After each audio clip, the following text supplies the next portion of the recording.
तो Insidious 5 movie की शुरुआत होती है इंसीडियस पार्ट 2 की एंडिंग से, जहां पर जॉश और डाल्टन की यादों से उस एक साल और उसके सारे इविल इवेंट्स को मिटा दिया गया था, जिससे कि वो लोग दोबारा एस्ट्रल प्रोजेक्शन से द फर्दर या फिर शैतानों की दुनिया में ना पहुंच जाएं, जहां पर बहुत सारी इविल और रिसेंटलेस स्पिरिट्स रहती हैं। खैर अब 10 साल बीतते हैं और हम फ्यूनरल देख पाते हैं, जो कि होता है जॉश की मदर लोरेन लैम्बर्ट का, जहां पर जॉश और उसकी पूरी फैमिली मौजूद थी। अब हम इन लोगों को आपस में बात करता हुआ देख पाते हैं, जहां पर हमको पता चलता है कि जॉश और उसकी वाइफ रिने ने आपस में डिवोर्स ले लिया है और जॉश पिछले काफी वक्त से परेशान और स्ट्रेस्ड आउट रहता है, जिससे कि उसका दिमाग काफी खराब हो चुका है। और सबसे बड़ी बात कि जब ये हादसे हुए थे इंसीडियस 2 के, उसके बाद से वो अपने बच्चों को उतना अच्छा टाइम और केयर दे ही नहीं पाया। और हम जानते हैं कि यहाँ पर वो गलत भी नहीं है, क्योंकि उसे तो कुछ याद भी नहीं था कि तब हुआ क्या है। उनकी यादों को मिटा दिया गया था। उसके और उसके बड़े बेटे डाल्टन के रिश्ते भी आपस में ठीक नहीं थे और वो दोनों उनके बीच की चीजों को ठीक कर भी नहीं पा रहे थे। अब फ्यूनरल के बाद में सभी लोग वहाँ से जाने लगते हैं और फ्यूनरल के अंदर कार्ल भी आया हुआ था और कार्ल को हम सेकंड पार्ट से थोड़ा अच्छे से जान पाए हैं, जिसने कि एलिस का बहुत साथ दिया था। खैर अब डाल्टन यहाँ पर कार्ल को देखता है, लेकिन उसे वो साल ही याद नहीं था जब वो लोग उसके पास में आए थे और उसकी मदद करी थी। तो ऑब्वियस सी बात है कि वो उसको पहचानता कैसे, और वो तभी कार्ल से पूछ लेता है कि वो कौन है, और वो कह देता है कि वो लोरेन का ही एक अच्छा दोस्त है। खैर अब यहाँ से सभी लोग चले जाते हैं और जॉश भी जाने लगता है, जिसकी कार के पीछे हम एक शैडो को देख पाते हैं। और हाँ, ये एक स्पिरिट है, लेकिन ये किसकी ये हमको आगे पता चल जाएगा। अब जॉश यहाँ पर डाल्टन को उसके कॉलेज छोड़ने जाता है और उनके बीच के रिश्ते पहले ही खराब थे और उनके बीच में छोटी मोटी नोकझोंक हो जाती है। ये लोग यहाँ पर कॉलेज पहुँचते हैं, जहाँ पर डाल्टन ड्राइंग आर्ट्स पढ़ने वाला था। अब डाल्टन को उसके रूम में छोड़ते टाइम जॉश उससे बात करने लगता है और डाल्टन ने रिसेंटली ही लोरेन की एक ड्राइंग बनाई थी, जिस पर जॉश बोलता है कि डाल्टन ने कभी उसे ड्रॉ नहीं किया और वो तो फिलहाल उसके पास भी है। उसने अपने बच्चों के लिए कितना कुछ किया है, जबकि उसके खुद के डैड उसके साथ नहीं थे, जिन्होंने जॉश के बचपन में ही खुद को खत्म कर लिया था, जो कि इस कहानी के अंदर एक नया टेक है, यानी कि एक नई कहानी यहाँ पर जुड़ गई। खैर अब डाल्टन अपने पिता की बातों पर ज्यादा ध्यान नहीं देता और उनकी काफी बहस हो जाती है, जिससे कि जॉश वहाँ से चला जाता है। अब रूम के अंदर 2 लोगों को रहना था और डाल्टन के साथ क्रिस नाम की एक लड़की रूम शेयर करती है, जो कि रूम चेंज करने की रिक्वेस्ट डाल देती है, लेकिन चेंज होने में कम से कम 1 दिन का वक्त लगने वाला था, तो आज रात उसको वहीं पर रुकना पड़ता। खैर अब जॉश कॉलेज से बाहर आ जाता है। वो बहुत ही दुखी था और उन्हें लगता है क्योंकि उसके साथ में जो हो रहा था वो डिजर्व नहीं करता था। अब इधर डाल्टन और क्रिस आपस में बात करने लगते हैं, जहाँ पर बातों ही बातों में डाल्टन उसको बताता है कि उसे 10 साल पहले का 1 साल बिल्कुल भी याद नहीं है,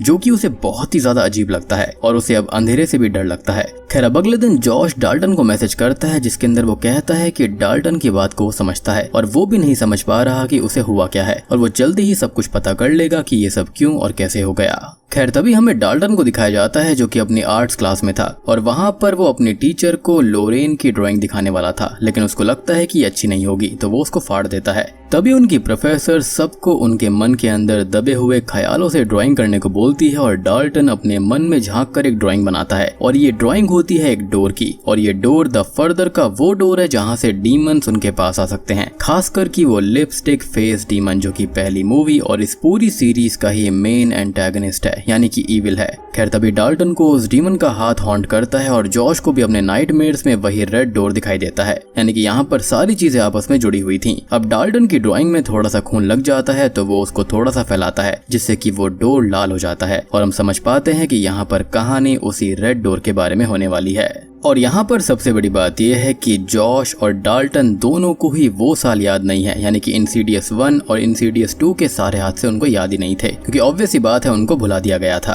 खैर अब हम जॉश को देख पाते हैं, जो कि परेशान होकर अपना MRI स्कैन कराने गया था और स्कैनर के अंदर जाते ही वहाँ की लाइट्स चली जाती हैं। वो परेशान होकर हेल्प के लिए चिल्लाने लगता है, लेकिन कोई भी रेस्पॉन्स नहीं मिलता और अब उसको एक डिमोनिक वॉइस सुनाई देती है कि डोर ओपन हो चुका है, जिसके साथ ही उसको पार्कर क्रेन का गोस्ट हॉन्ट करता है, जिससे वो बहुत डर जाता है। और यहाँ पर हम तो पार्कर क्रेन को जानते ही हैं, जो कि है इनफेमस इंसीडियस सीरीज का villain the bride in the black. खैर अब जॉश फाइनली स्कैनर से बाहर आता है और डॉक्टर उसके पास में आता है। जॉश यहाँ पर डॉक्टर पर काफी गुस्सा करता है, लेकिन डॉक्टर कहता है कि वो तो स्कैनर के अंदर ही सो गया था और स्कैन काफी अच्छे से हो गया है, यानी कि यहाँ पर जॉश को भी समझ में नहीं आता कि वो अंदर सोया कैसे। डॉक्टर उससे कहता है कि ये मेमोरी लॉस और कंफ्यूजन वाली स्टेट स्ट्रेस की वजह से हो सकती है और वो ये पता करे कि उसकी फैमिली के अंदर क्या किसी को दिमागी बीमारी तो नहीं थी, तब तक वो कुछ ब्रेन एक्सरसाइज भी ट्राई कर सकता है। तभी हम डाल्टन को देख पाते हैं, जो कि अपने रूम में था और यहाँ पर वो उस रेड डोर वाली ड्राइंग को देखता है और लाइट्स अचानक से चली जाती है और लैंप ऑन करने पर उस पर खून लगा हुआ था। साथ ही साथ और भी जगह पर काफी खून था, जिसके साथ ही उसे कोई भूत हॉन्ट करता है, जिससे कि वो बहुत डर जाता है। लेकिन तभी क्रिस वहां पर आ जाती है और सब कुछ अचानक से नॉर्मल हो जाता है। खैर अब क्रिस अपना सामान लेने आई थी, जिसे नया रूम मिल चुका था, और वो डाल्टन से बात करने लगती है और मस्ती करने के लिए वो उसको एक पार्टी में ले जाती है। यहाँ डाल्टन और वो एक रूम में आते हैं और वो कुछ काम से बाहर चली जाती है और डाल्टन को एक लड़के की स्पिरिट दिखाई देती है जो कि रिसेंटली ही मारा गया था, और वो डाल्टन से कहता है कि वो उसे रोक दे और डोर बंद कर दे। लेकिन डाल्टन ये बात समझ नहीं पाता कि वो बोलना क्या चाहता है।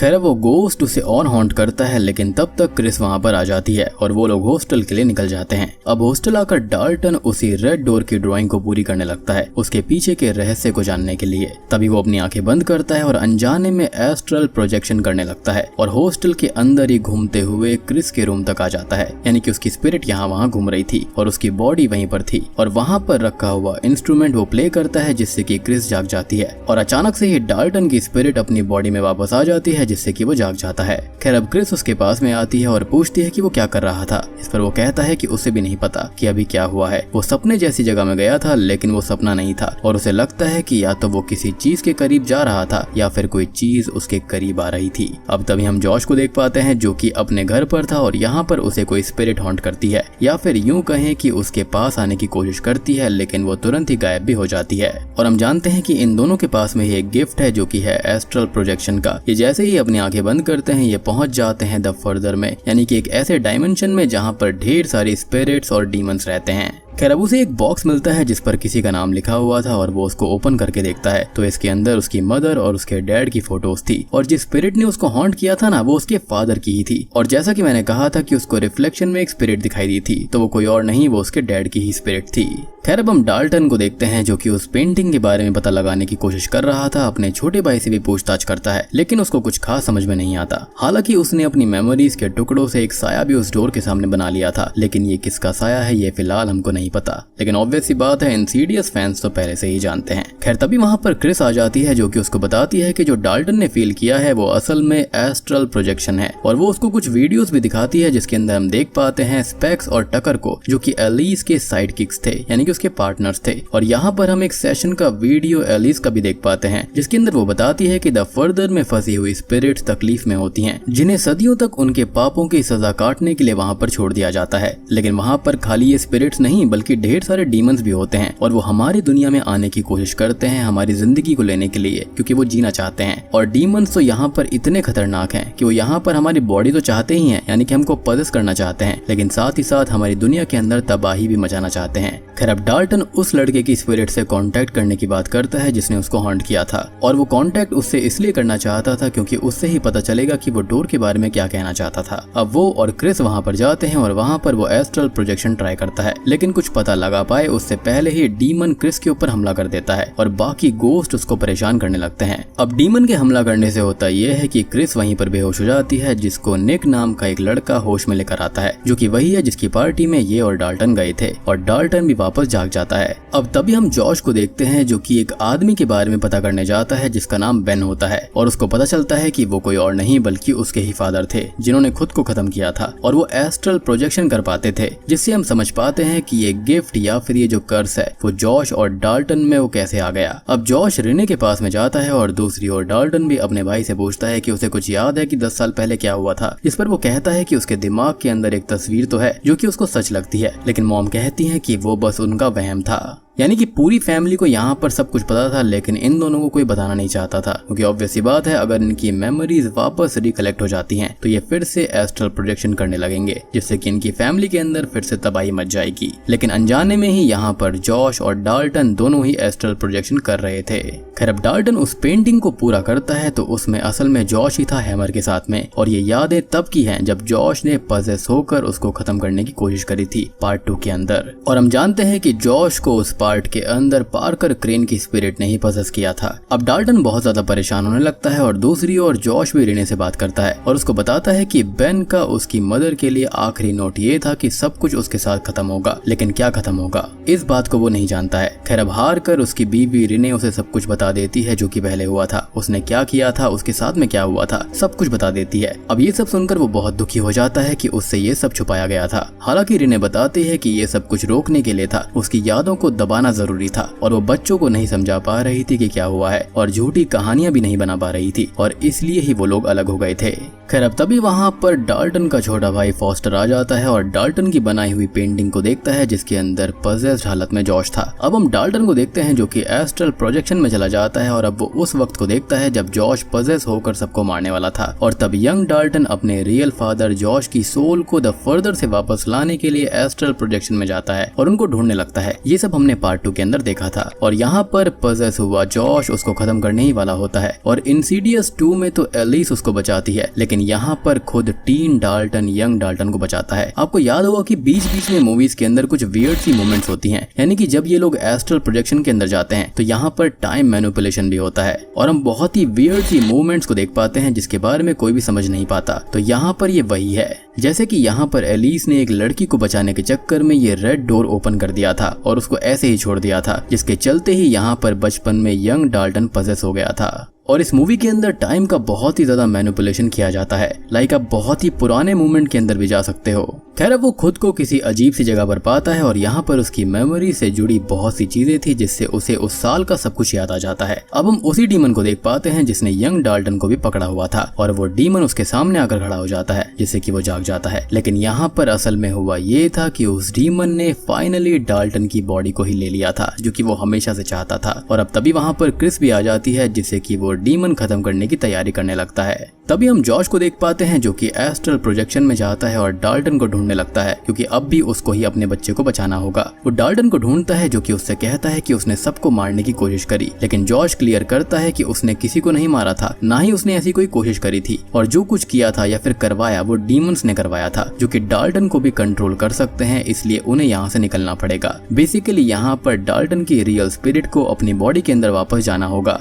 ताकि वो डीमन वहाँ से बाहर निकलकर अपनी दुनिया में चला जाए। खैर अब वो लोग वहाँ से भागने लगते हैं और रेड डोर के बाहर निकल जाते हैं और जॉश डोर को होल्ड करके रखता है कि उन्हें यहाँ पर सब कुछ रोकना पड़ेगा, जिस पर डाल्टन कहता है कि वो नहीं रोक पाएंगे, लेकिन जॉश कैसे भी करके डीमन को यहीं पर रोकेगा और वो डाल्टन को यहाँ से जाने का बोलता है। यहाँ पर डाल्टन की बॉडी पोजेशन में क्रिस पर हमला करती है और यहाँ पर और भी बहुत सारे भूत आ जाते हैं, लेकिन अब तक डाल्टन की स्पिरिट उसकी बॉडी में वापस आ गई थी और वो होश में आ जाता है। अब तभी हम जॉश को देख पाते हैं जो कि पूरी कोशिश करते हुए उस डोर को होल्ड कर रहा था और ये कहता भी है कि ये सब उसके साथ ही खत्म होगा और ऐसा ही उसके फादर ने कहा था। मींस उन्होंने भी कभी ना कभी ये सब रोकने की कोशिश करी होगी और हम जानते हैं कि उनको भी इसी डीमन ने मारा होगा और हमने उनकी स्पिरिट को जॉश के पास आते हुए भी देखा था, तो वो असल में उसको बचाने उस जगह पर आए थे, यानी कि वो उसको आगाह कर रहे थे कि वो वहां पर ना जाए। और मेरे ख्याल से उसके डैड बेन को ये लगा होगा कि अगर वो खुद को खत्म कर लेंगे तो शायद से उसके बच्चे बच जाएंगे, लेकिन ऐसा नहीं हुआ। ये चीज जो थी वो उसके बच्चों के अंदर भी इनहेरिट हो गई थी।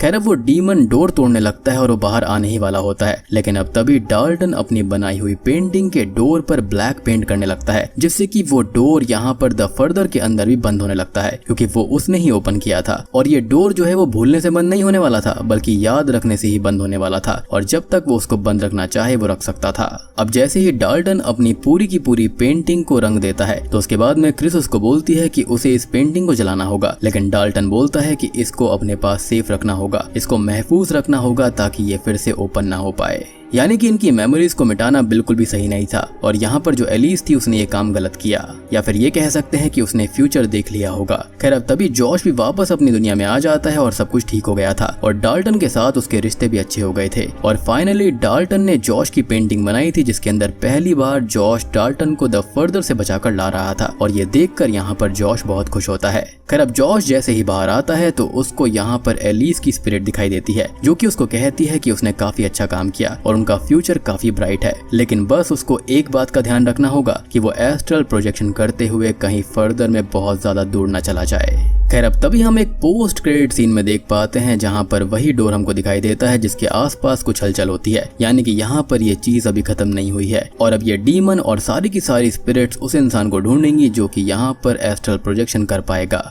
इसी के साथ में ये मूवी यहीं पर खत्म हो जाती है। तो दोस्तों ये थी Insidious chapter 5 the red door movie की कहानी। उम्मीद करता हूँ कि आपको ये पसंद आई होगी। पसंद आई है तो वीडियो को लाइक कर देना, चैनल के ऊपर नए हैं तो सब्सक्राइब कर लीजिए।